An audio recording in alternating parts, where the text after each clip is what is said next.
Hello guys, ഒരു കുഞ്ഞു ഷോപ്പിങ്ങിന് പോയാലോ? സത്യം പറഞ്ഞാൽ ക്രെഡിറ്റ് കാർഡ് വിശ്വസിച്ച് ഇറങ്ങുന്നതാണ് കേട്ടോ. അത് വർക്കാണെന്ന് അറിഞ്ഞതിൻ്റെ സന്തോഷമാണ് കേട്ടോ മുഖത്ത്. അതറിഞ്ഞത് ഞാൻ നേരെ പോയത് യോഗട്ട് എടുക്കാനാണ്. കാരണം എനിക്ക് അമ്പടൂന്ന് ഇപ്പം യോഗട്ട് ഇല്ലാണ്ട് പറ്റാണ്ടായി. എന്ത് കഴിക്കണമെങ്കിൽ ഇപ്പോൾ യോഗട്ട് വേണം. അവിടുന്ന് നേരെ പോയത് ബേക്കറി ഐറ്റംസിലേക്കാണ് കേട്ടോ. അതൊക്കെ വെച്ചിരിക്കുന്ന വെറുതെ ഒന്ന് നോക്കിയിട്ടൊന്ന് പോകും. പിന്നെ ഓരോ സാധനങ്ങളായിട്ട് ബാസ്ക്കറ്റിലേക്ക് അമ്പടും ഉറങ്ങിയോണ്ട് എനിക്കങ്ങോട്ട് ഇറങ്ങി പ്രവർത്തിക്കാൻ പറ്റിയില്ല. പിന്നെ ഏട്ടൻ എൻ്റെ കയ്യാളായിരുന്നു പ്രവർത്തിച്ച്, അതുകൊണ്ടൊരു നിയന്ത്രണം ഉണ്ടായിരുന്നു കേട്ടോ.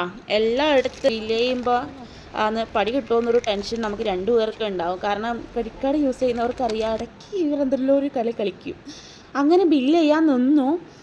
ബില്ലൊക്കെ ചെയ്ത് നോക്കുമ്പോഴത്തേക്കാണ് ഗായ്സ് ക്രെഡിറ്റ് കാർഡ് വർക്കാവുന്നില്ല എന്നറിഞ്ഞത്.